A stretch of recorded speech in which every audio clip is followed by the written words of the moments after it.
था जहाँ smart city के बारे में हमें मालूम हुआ।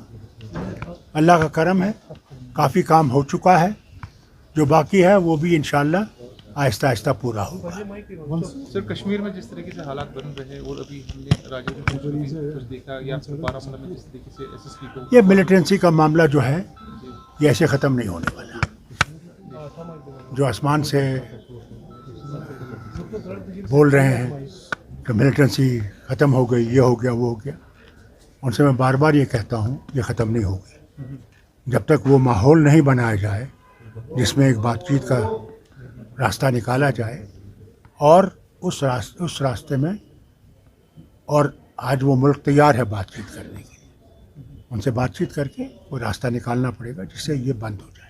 ये सर, बीजेपी कह रही है कि हमने दोस्ताना ताल्लुक कायम करने की कोशिश की थी लेकिन पाकिस्तान की तरफ से जो है वो पहल नहीं की। या हुजूर, अभी मैंने भी और आपने भी पढ़ा होगा, जो वज़ीर आज़म आने वाले हैं उन्होंने तो बयान दिया है कि मैं हिंदुस्तान से अच्छे ताल्लुकात करना चाहता हूँ, मैं हिंदुस्तान के साथ आगे चलना चाहता हूँ। नवाज शरीफ ने तो ये बयान दिया है। तो मैं नहीं देखता हूँ कि अब देखिए उनको पहले कुर्सी, पहले इलेक्शन हो, वहाँ इलेक्शन के बाद ही कुछ होगा, मगर बातचीत का रास्ता ही सही है। Sir, wrestlers federation of India को जिस तरीके से डिसॉल्व किया गया, इसको डिसॉल्व किया? Sir, wrestlers federation of India जो है रेसलर्स फेडरेशन, जी, तो उसको आप कैसे देखते हैं? आपको मुझे वो कहने की ज़रूरत नहीं है। रेसलर्स फेडरेशन में जो सरबराह थे उनके ख़िलाफ़ बहुत सी शिकायतें थी, वो मेंबर पार्लियामेंट भी हैं, और उसके बाद फिर एक दूसरे को बनाया गया।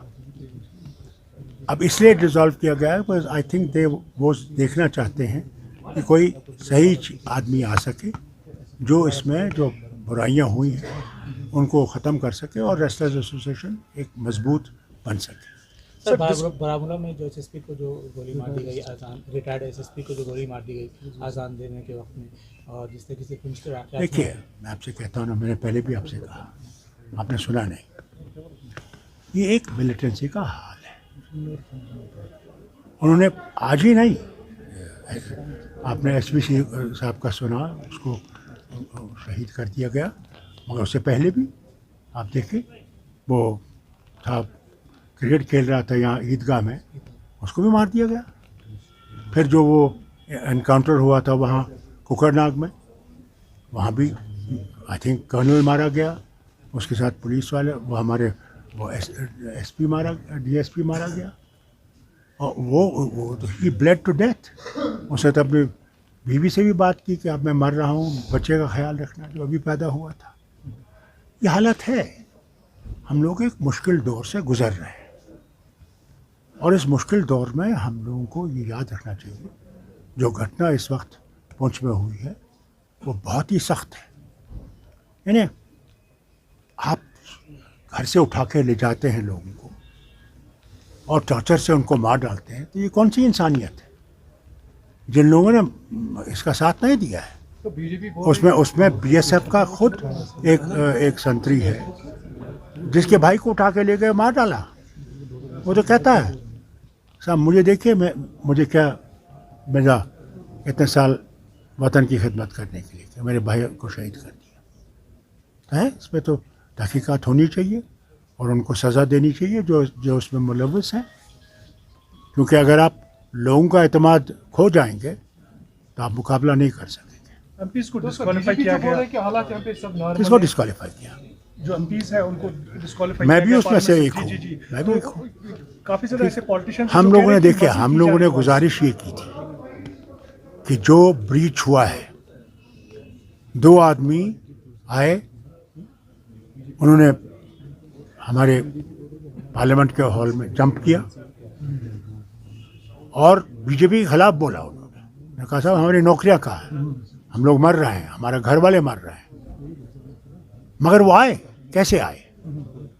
कल तो कोई बंदूक लेके भी आ सकता है, हर एक को खतरा है वहाँ पे। और जिस तरह उन्होंने वो गैस छोड़ी, वो पॉइजन गैस भी हो सकती थी। तो इसके लिए हमने गुजारिश की कि साहब सिक्योरिटी, मुल्क की सबकी सिक्योरिटी किसके हाथ में है? होम मिनिस्ट्री के हाथ में है, होम मिनिस्टर इसके जिम्मेवार हैं। हमने गुजारिश की साहब वो आए और बयान दें। हमने कोई लड़ने वाले नहीं थे, हम उनकी आवाज़ से सुनना चाहते थे कि भाई ये कैसे हुआ, क्यों हुआ और इसके लिए आप क्या कर रहे हैं। बड़े पैमाने मगर उन्होंने माना नहीं, में माना नहीं। और जब माना नहीं क्या तो हम लोग उठ गए, अपोजिशन उठ गए कि साहब ये तो हमारा हक है कि आप बोले। उसके बजाय हम लोगों को बाहर कर दिया। सर आने वाले पार्लियामेंट इलेक्शन से एक और पारी खेलेंगे आप श्रीनगर से? क्या करेंगे आने वाले जो है अभी पार्लियामेंट इलेक्शन में भैया? जब इलेक्शन आएगा, हमारा पार्लियामेंट्री बोर्ड बैठेगा, उसमें फैसला होगा कौन कहाँ से लड़ेगा। फारूक अब्दुल्ला आगे के प्रेसिडेंट भी है, मेरा हक नहीं है कि अगर पार्लियामेंट्री बोर्ड नहीं कहेगा तो मैं कैसे खड़ा होऊंगा। पार्लियामेंट्री बोर्ड को ये फैसला करना है कौन कहाँ से लड़ेगा। सर बीजेपी दावा कर रही है कि यहाँ पे सब नॉर्मल से है, टूरिज्म भी है, सब पैक है, होटल है, तो फिर अटैक्स क्यों हो रहे हैं? या बीजेपी से पूछ। सर यहाँ पर इमरान खान को छोड़ा जा रहा है, तो आपको मैं मुबारक हो, अल्लाह का शुक्र है, अल्लाह का शुक्र है कि उसको मार नहीं डाला। मैं तो उम्मीद करूँगा कि वो भी इलेक्शन में हिस्सा ले और लोगों के लिए बेहतर करे, पाकिस्तान को अच्छा करे। हमारा पड़ोसी है और वाजपेयी जी ने बहुत अच्छा कहा था कि पड़ोसी बदलाया नहीं जा सकता, दोस्त बदलाया जा सकता है। पड़ोसी के साथ अच्छे ताल्लुकात रखने चाहिए। हम उम्मीद करेंगे कि वो भी कोशिश करेंगे कि हमारे साथ अच्छे ताल्लुक रखें और आगे बढ़े हम लोग।